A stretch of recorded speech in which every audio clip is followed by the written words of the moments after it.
What's the meaning of air corridor? Air corridor. Air corridor. Air corridor.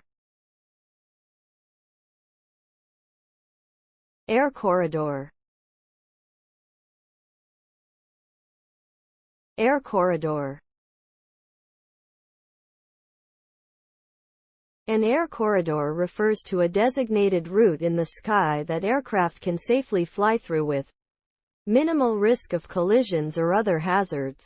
These routes are established by aviation authorities to help manage and control the flow of air traffic in a given region. Air corridors may be used for commercial passenger flights, cargo shipments, military operations, or other aviation activities.